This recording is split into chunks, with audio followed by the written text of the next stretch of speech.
I got excited. I can't help it. Today we are making a bacon-wrapped stuffed date, and it's stuffed with a chèvre cheese, a little bit of bacon, some caramelized onions, candied walnuts, and it has a little bit of a maple glaze. And we also have a very special guest, Andrae Gonzales, City Councilman Ward 2, will be joining us as well. Delicious. Welcome to Joy and Living. This is my new YouTube channel segment, by the way. Great, congratulations. Thank you. And I have a very special guest with us today. This is Andrae Gonzales. And he is our City Councilman for Ward 2, downtown Bakersfield. Yes. How many years of service? 7.5 years, maybe a little longer now, but rounding out my 8th year in December, and I'm actually up for re-election, so I don't know when this is going to actually be posted. We're going to try to post it so that you can get some believers, okay, some hard believers. Okay, well that's good because election's next week, so this is the Tuesday before the election. It's a big day, we will see if the voters want me back. The vote, and you have my vote, obviously. Thank you so much. And you know that. Yeah. We've been. You gotta put a yard sign out. I noticed that. And if you have one in your car, yeah, you can. I have 100. Okay, I will assist you with that before you leave. I feel like our connection to each other started a while back. I first started the restaurant, it's almost been 10 years. Wow, that's crazy. Time flies. I posted something yesterday and it was like 2015, like 2025, like how? Yeah. How did 10 years? That's how I feel about being on the city council. I feel like I just now am getting started. Like, we've been working so hard to lay the foundational work, like catching up for past years that, that we the city had kind of gone without actually investing in downtown or some of our disadvantaged neighborhoods. And so, spend so much time just trying to get the groundwork, trying to get the prep work done. Now I feel like I'm getting ready to cook. The mise en place. That's exactly. The French way of saying everything in place. Everything's in place, and now it's time to cook. And so now the second term's over, and so I'm hoping that I can get another term so I can finish what I started. And I know that we did a panel for the Innovation Lab. So Andrae Gonzales is part of many organizations, especially nonprofits. And one of the nonprofits that I'm connected with is the Hub of Bakersfield and the Innovation Lab. And we did a panelist conversation one time with a few of the city council members. And that was a common thread. That was something that was spoken about often, where Bob Smith had mentioned that he'd been in office for 12 years, I think, and he feels like some of the things that he thought that he could achieve in that 12-year time span would have happened like by now, and he said it's just unfortunately a slow-moving machine, if you will. Yeah, I mean, I think the common misperception is that if you're an elected council member, then you can pretty much snap your fingers and things will happen within your ward, or that the condition of a neighborhood or condition of downtown, for example, is because of a singular person. That is not true at all. Yeah. The city council works as a governing body, so there's 7 council members. No one council member actually has authority of their own to kind of move things forward. Each council member has to work with one another. There's not a budget for Ward 2 and a budget for Ward 5 and a budget for Ward 1. No, it's a citywide budget, and so we have to work together. When we adopt ordinances, it's not just an ordinance for downtown, it's an ordinance for the entire city. So it has implications. So we have to work well together. We have to learn how to work with people that you may not have known before, that have their own constituents, have their own agenda, have their own supporters and people influencing them. And so you have to understand what their agenda is, what their priorities are, and work with other people. And for me, it's about how do I convince 6 other council members who don't represent downtown, don't represent the urban core, who represent actually the outskirts of the city, all of the suburbs.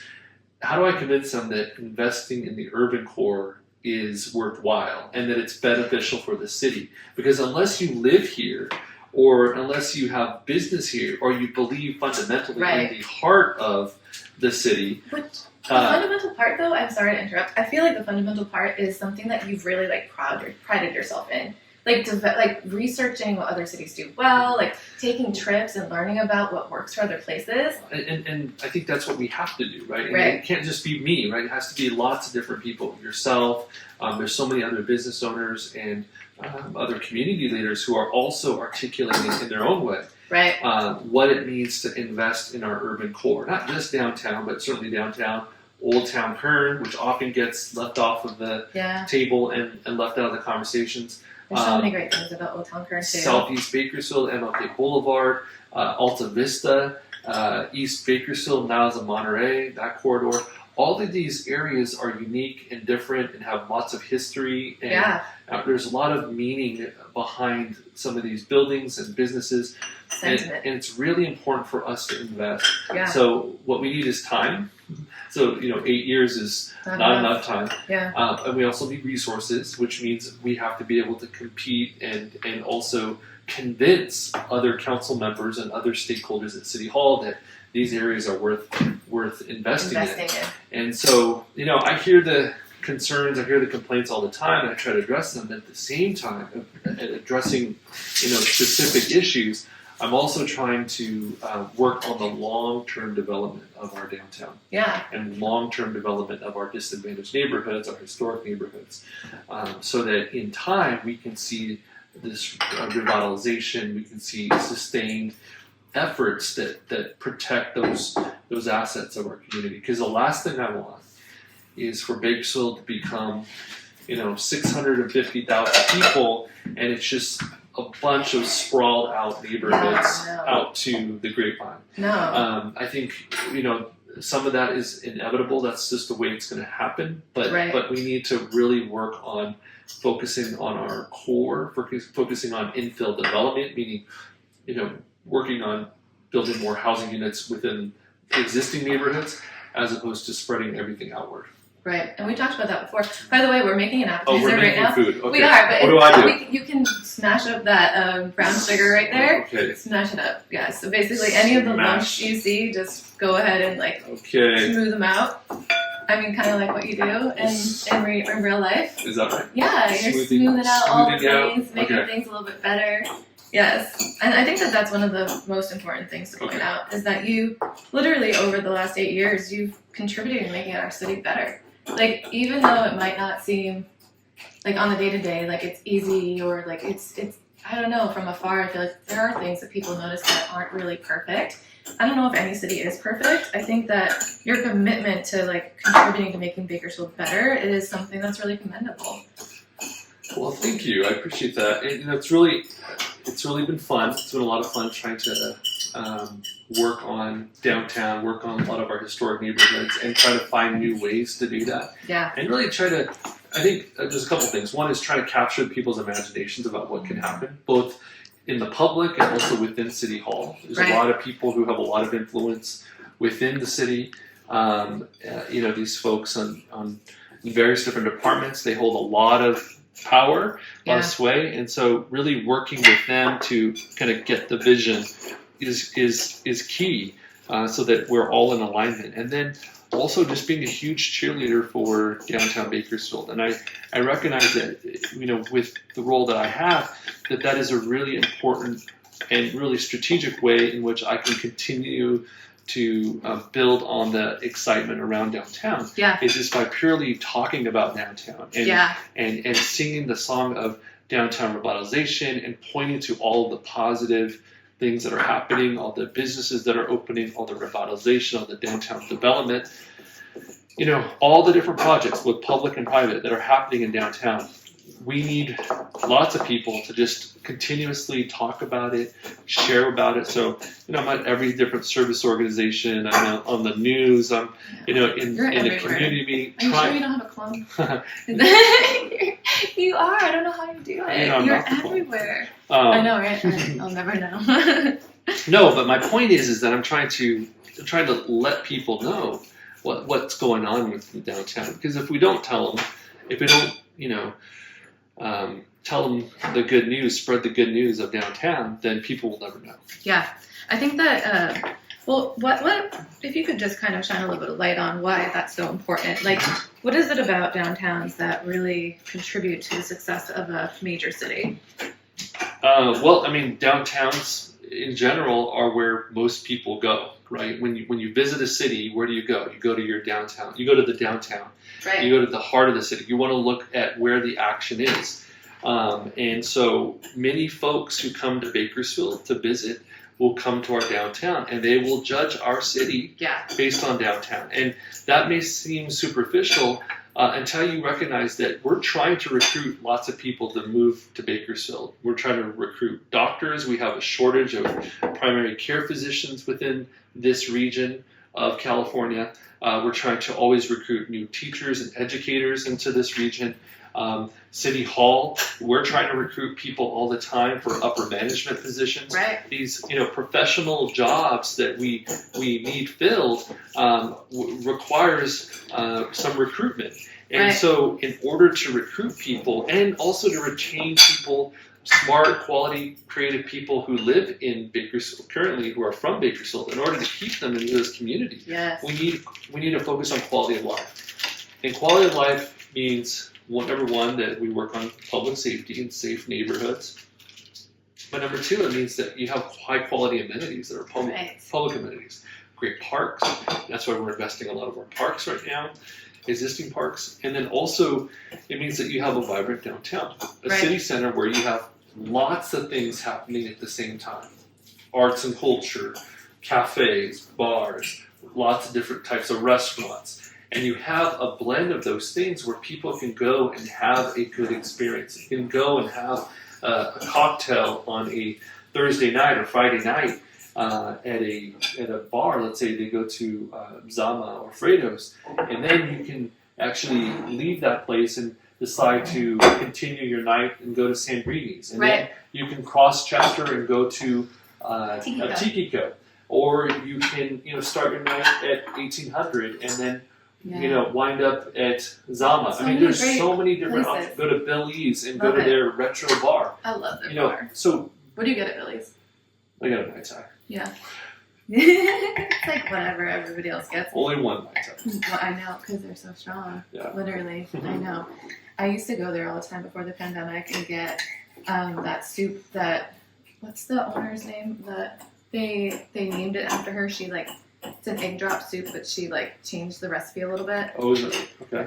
I can't think of her name right. It's been a minute. I used to be in that scene, and since the pandemic, I haven't been as out and about like that. Yeah, I haven't been there in a while for food. No, I haven't either. Anna Marie's outside. Oh my God, she's trying to get in, I'm sure, and she's in the window over there, peeking her head in. Do you mind letting her in really quick? Thanks again. Yeah. Where? She's at the front door. I just saw her peek her head in. This is Dr. Anna Marie. Hey. Happy whole you. Surprise visit. Just jumping in. We're happier and wholer because of you. Oh my gosh, my heart. We're talking about all the good things, by the way, too. You're more than welcome to jump in on this if you're open to it. I'm open to it. Okay, yeah. Want to wash your hands? Look at there's that. Okay, totally. There's soap over there and everything. All right. And I'm going to give you your next step. So what are we making today? We're making stuffed dates. And as you were sharing about your passion for downtown communities and the importance of showing up in a downtown area and talking about downtowns and activating downtown and contributing to downtown, we simultaneously got the ball rolling, and we're pretty much almost done with this. Great. It's super easy. So this is a stuffing for the date, and what we're going to do is we're going to take those dates and cut them in half. And I love dates. Do you? I do too. They're so good. Okay, so I have this little. When I used to race, I would actually take a date and put it in a little baggie. So when I would feel like I was getting tired, I would use that versus those glucose shots. I never even heard of a glucose shot. Oh, it's just sucrose and fructose, but glucose goes straight into the cell, so that's why I would use it. And you say that so casually. It's just instant energy. Everyone knows that. Okay, I'm I don't know what any of that means. Instant energy. Yeah. Have you ever done a stuffed date before? He's like, Have you is that ever had is a that a date? loaded question? Have you ever He's had like, a I date go before? on dates, yes. You have. I've seen I was you gonna on make dates. a joke. You can. I like your You know, humor. oh, I messed this up. See You what can't. you're You doing? can't. You Sorry. can't mess it up. Sorry. You can't mess it up. Go There's- stalk the next door neighbor. There's no mistakes. I know. Did you see me peeking in the window? I did. I told him. I was like, Just kidding, I we was don't- trying to we get a don't condone photo. Stalking in No. the world. It's a joke. You And don't. you should not be stalking people. It's do you just want to fun. stuff them? And then Look, I'm messing these things you're up. doing a great job. No, I'm Do you wanna breaking stuff? them I'll open. cut. You can't screw it up, Andre. I promise. You Okay. can't. Do you bake these? We're gonna bake them. Oh, yeah. wow. I'll take Alright. the stuffing Mm-hmm. and.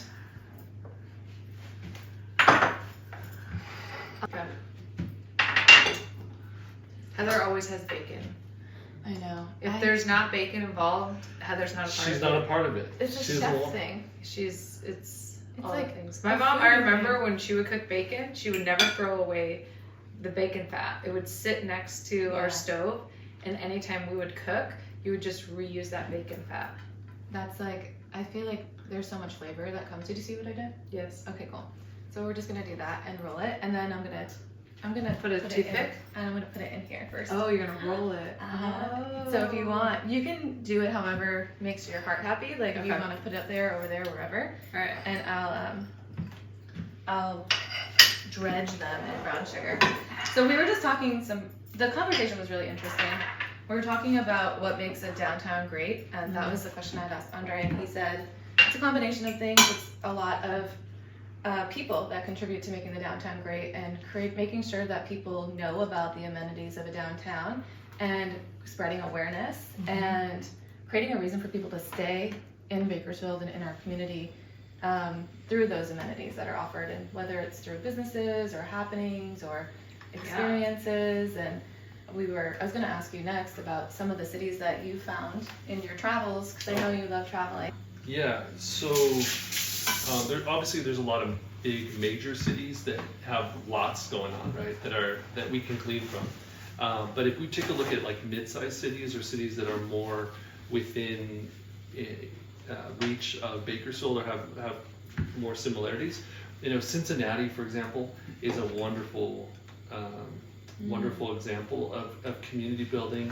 Walking through their neighborhoods and they're around downtown, it's very walkable. They've done a great job of improving the infrastructure. It's very bikeable, which is really key. And then also their commitment to public art has been phenomenal. There's like a mural on every single block in that community. Yeah. And it's not just for aesthetics. It's also just to kind of inspire people to be more creative and inspire artists and encourage artists, especially local artists, to contribute to the community. I think that has a lot to do with it, but also, there's so much, so much research and there's so many examples of how by improving the creative class, by supporting people in their creativity, that you actually help strengthen the economy and strengthen the community in general. And so that's why, for me, public art is such an important element to building community. Yeah, and for me, as an artist, I think that there's so much that comes with that. Like, it's connecting with people, giving people chances. It's allowing people to shine and to spread their joy with others. Like, it brings so much value on so many levels. It's like mind-blowing to me. Yeah, and so I'm really excited because for the first time, the city has invested well over $1 million in public art. Wow. And we are going to release the winners of the public art competition. And so this is something that I've been pushing for years, that we actually invest city dollars into public art so that we can make a huge commitment and so that we can continue to inspire the next generation of artists, right? The next generation of folks to engage the community in significant, meaningful ways, and also to create art of their own. Right. That's really important, that as a community that we build on that and we instill those values. It's also a great way for me, in my opinion, a way for us to build community through building third spaces, right? We want lots of different people coming together, engaging one another, so that they can connect, they can exchange ideas, they can have a conversation, understand one another from diverse points of view. and really connect people. And like I mentioned earlier, as we continue to grow out and expand outward as a city, we need more third spaces. We need more institutions that connect and bring people together. Because if we don't build them, there's really no opportunity or occasion for anyone from the far corners of Southwest Bakersfield to connect with somebody who lives in East Bay. Right. So third space is a space that is not your home and not your office or place of work, which are the first and second spaces, right? The primary space being your home, the secondary space being your place of work, where you spend most of your life.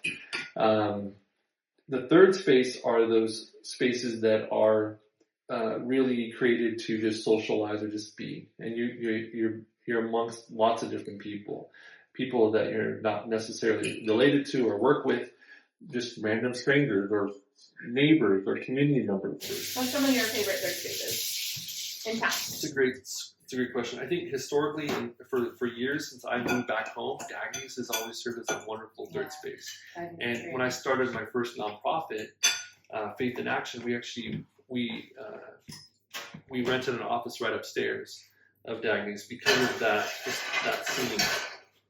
I love Dagny's. I love Dagny's. I like Campo a lot. Hello. Campo's a great third space. Yeah. Yeah. Hello is great with the music. I like places that have music. I love being able, or Locale farm to table. I do. Locale. I'm definitely partial to Locale, 100%. Yeah, very good. We're about to celebrate our 10th year, like I was saying, which is exciting. Really wild. But yeah, there's so many great places downtown, and I think that's the beauty of a downtown is that you don't have to travel far to experience more than one place. She was walking to Bloom 30 the other day, and she texted me and she was like, my exercise class. Yes, from my wellness center. And she was like, somebody needs to do a story on how many amazing places there are downtown because there's all these cute little niches. So many cute little places downtown. And people just don't know about them because they're not. You have to walk. Yes. You have to be able to walk to see. That's what we want people to do. Yeah. We want them to walk around. And that's my main argument for downtown, and particularly in nightlife, because we have a lot of different places throughout the city, right, that are wonderful places to spend an evening, and people, especially people who want to go out and dance and listen to music and whatnot. But downtown's the only place where you can park your car, and you can go to literally a dozen different venues in one night. It's the best. And never have to get in your car. That's the best. Yeah. You can go to so many different spots. The Padre, Sandrini's, Zama, Tiki Co, the Mint, Alley Cat, Gin Sushi. I mean, if you plan it right, you can hit up all of these places, have a drink or something at each one of these spots. I love doing that. That's one of my favorite things to do. So I like to do food tours. Yeah. And have you ever tried it?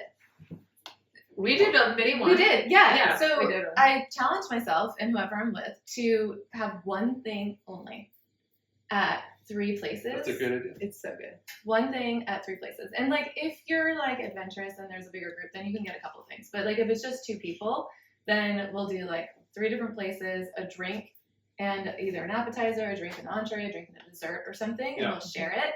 And if we want to hit 2 things, it's okay not to finish them, which is kind of challenging for some people. Yes.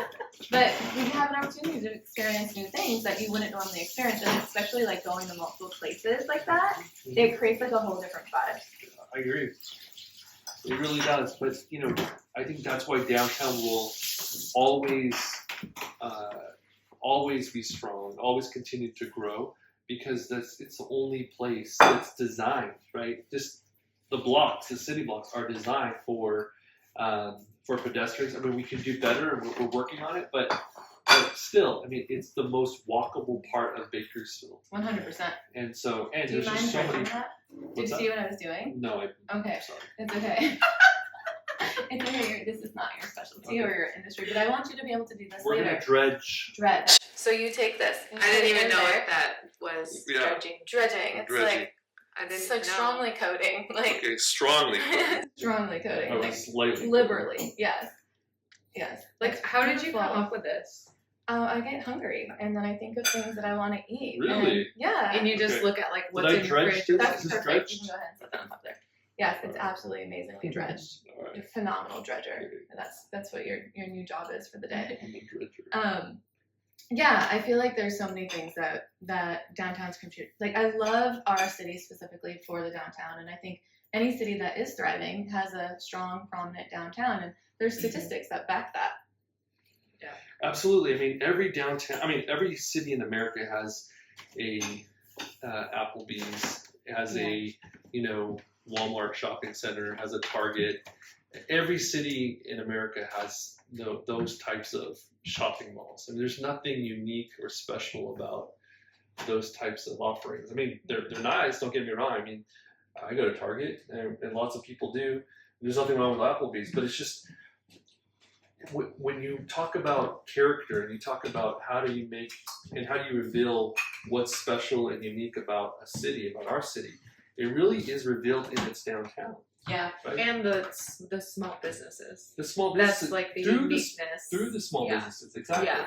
Yeah, absolutely. It's the small businesses that really make us special, unique. There's not a Happy Whole U in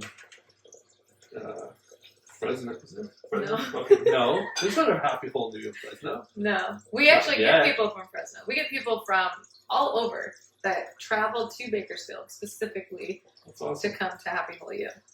But that's a good example. I mean, look at, I'm going to point to Tiki-Co again. It's the third reference to Tiki-Co. So Representing. Are they sponsoring us? they're not This- sponsored. I'm not. I know. I'm working on the sponsorships. I Well, do have but a special. The only service. tiki, Oh, the yeah. only tiki bar between LA and San Francisco is That's and, awesome. and one of the top rated tiki bars.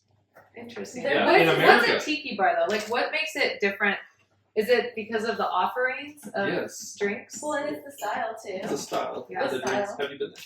I think I have. Okay. It's We're gonna edit this part out. no, I have. It's downtown Yes. by M On Street. K Street. The Crest Building. Yeah. It's Yes, kind of I've across been from there. the Crest One Building. time I was there. And they also have. They have a place called the Sinking Ship, and Roy is the. Yeah. Is the sinking owner ship there. that downstairs? Yes. Uh-huh. Okay. Yeah. So they have two. They expanded actually, which is even more exciting. You came. It's good. Yeah, thanks. I had like an hour, so I was like, I'm gonna go peek in my friend's house, I know. see what you're up to. I love. She's always doing something exciting. Her business is right down the street from Locale as well, and so We just had an event there actually. we did. The nonprofit, the Hub in Bakersfield, came in and I don't know about that. no, not the Hub, the I was like, Power Hub. It's Tell called me. Power Oh, Hub. oh yeah. So you guys have the Hub, Yes. and then Awkward. I know, Sorry. I was like, we're here. called the Power. I didn't know about this. Please tell Sorry. us more. Yep. It's Empowerment called Hub. the Power Hub, and so it's a personal growth group for business It's a owners. Seppi's thing. Yeah. Seppi, All right, yes, Empowerment Hub. yeah, Seppi's Hub. old. Yeah. Is it Power Hub? Power Hub. Okay. Yeah. Anyway, Seppi's Yeah. wonderful. Yes, she is.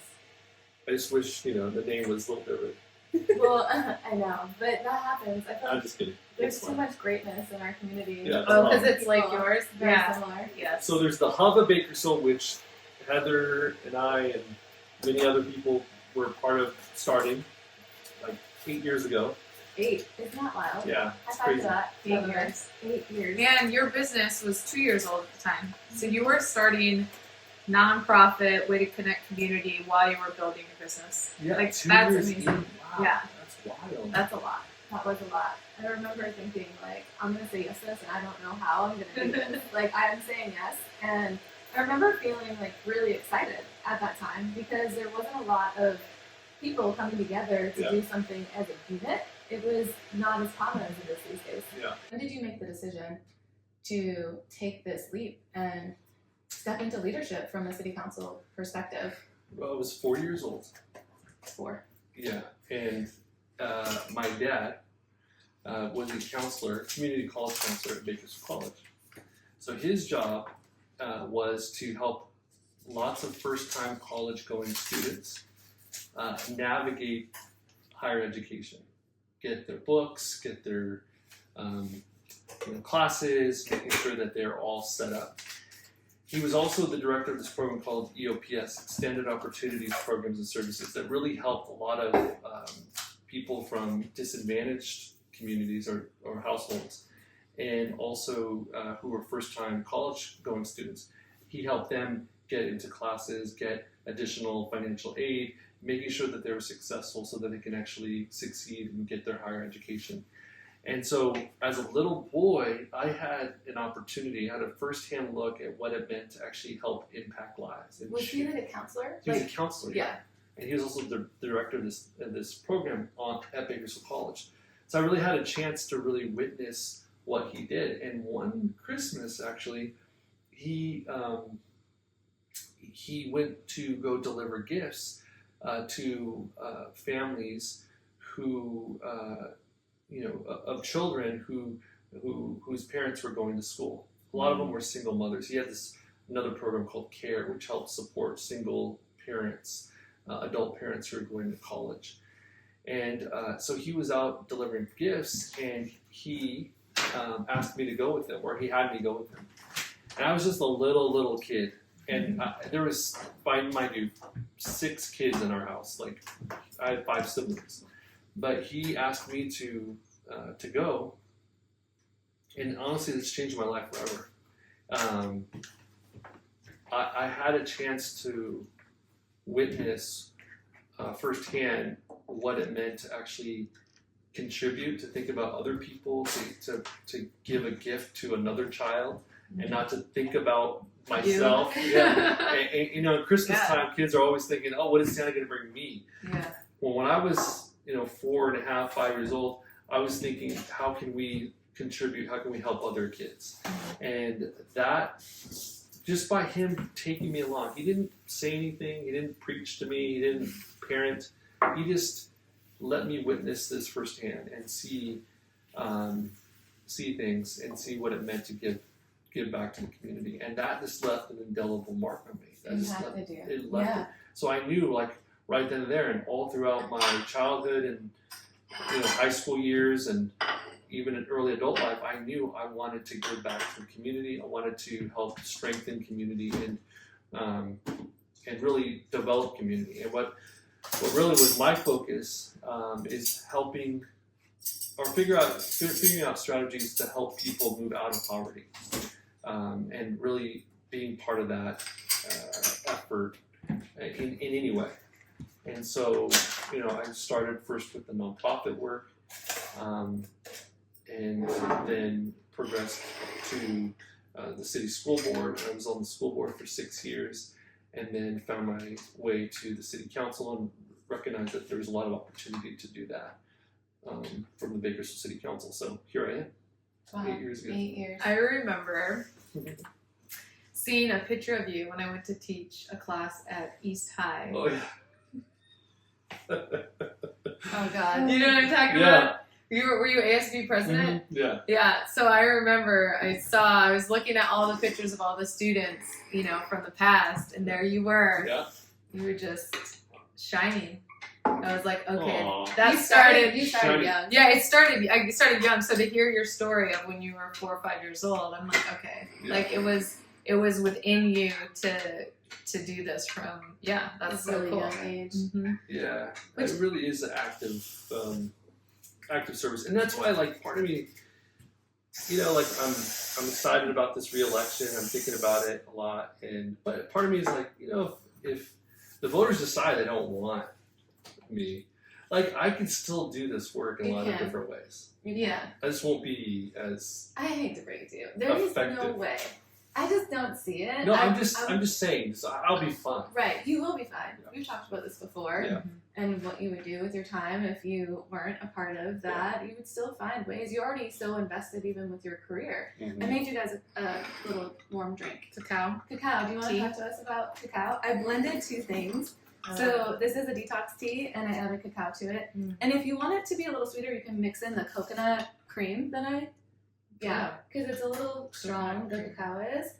I had cacao this morning. It's good for your body. Do you want to tell us about why? It's anti-inflammatory. It has good minerals in it.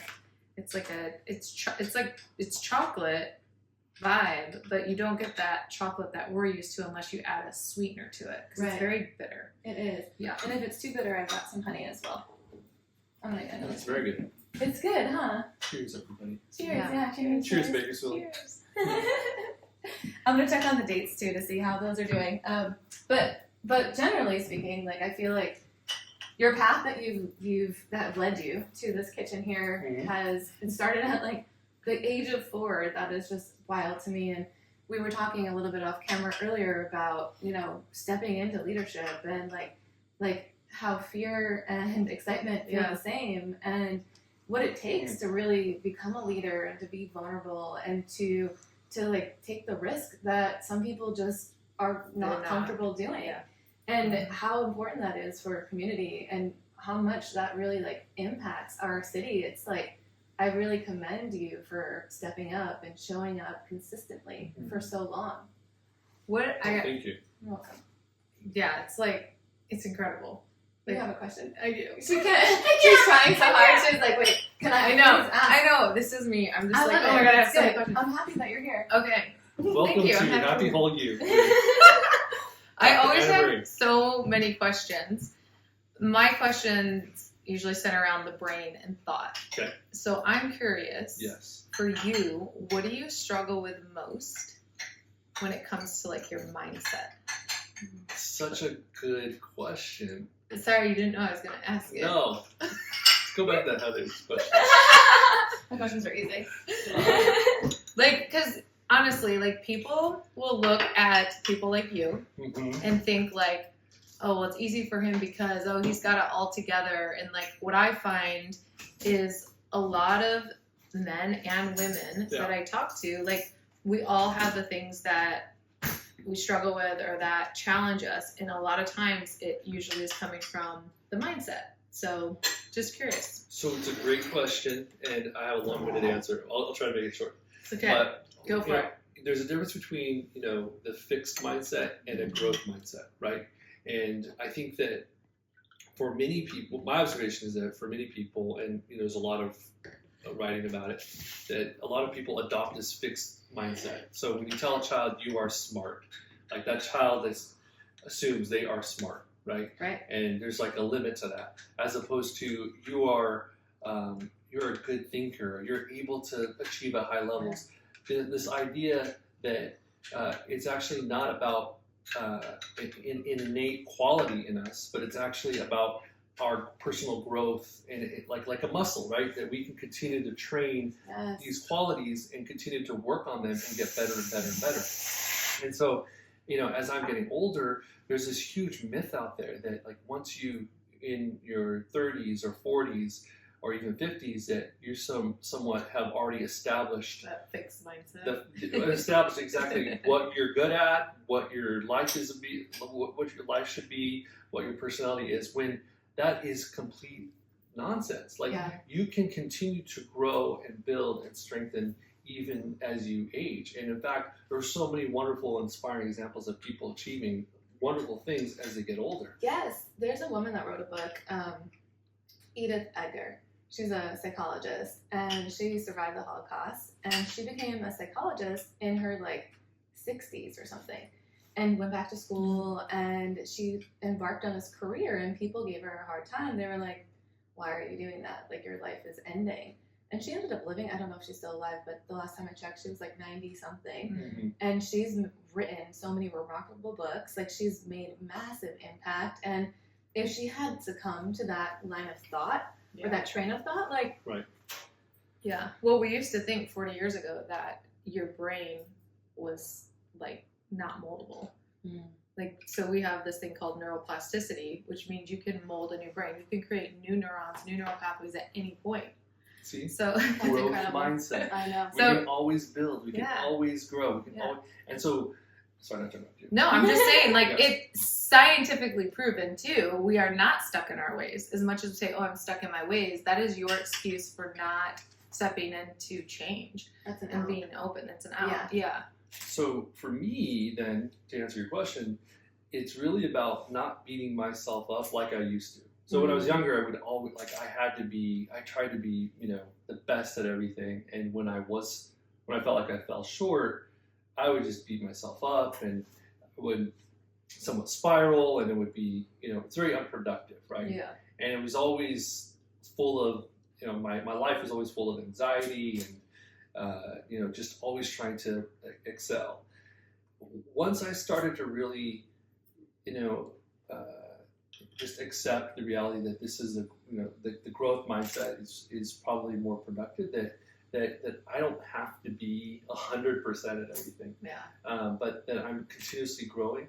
I've found my life to be far less stressful, more enjoyable, even when it comes to like certain events, like let's say the Hub, right? Whereas, year one, I'd be very stressed out about every single thing had to be perfect, right? Now I'm like, it'll work out. I've seen a shift in you. Things don't, so what? We don't have the same color of, balloons or whatever stupid little thing it is that used to stress me the hell out. When did you start that, and what was it that triggered you to start that? I'm gonna check on our appetizer. I think it's sort of a slow progression of realization that me stressing out or me trying to, fit this mold wasn't bringing me joy, wasn't bringing me any personal happiness, and wasn't making me any more effective. Yeah. Right? And in fact, by learning that, things are probably going to be good and it'll be as good as it needs to be, and we can always work to get better and fine tune things, then I actually unlock this this new skill of by taking that on and by really thinking through what I could do better, how I could improve, I was getting better. I was improving. Things were getting done. I was learning more, and so I felt like it's the way. It is the way. It's letting go of that need to prove yourselves anymore, and that I feel like comes with age because pride. It's it's not our job to prove ourselves to anyone, and you're in politics, so you're up for re-election, and it's there's probably this need to be okay, I need to prove myself, but then it's stepping back and it's you've already done the work. There's obviously more work and there's always work to do, but in terms of your re-election, you've already done the work to get a voter to say yes, thank you for what you've already done, and here is my vote to you, and now I have confidence that you're going to step in and do the work that you're up to next. I was thinking we could transfer them to here. Yeah, they're learning that this will help cool them off a little bit. And when you do it, I love this. Isn't it so cute? Oh my gosh! I kind of push it down so it sits. So if it's floating, that looks perfect. Yeah, just like that. Oh shoot! It's okay. We're gonna eat it. That toothpick. This is a limp toothpick. Okay, we don't get rid of that one. Yeah. That's never good. What's one of your biggest dreams that you would love to see to come to fruition? If you could dream big. Great question.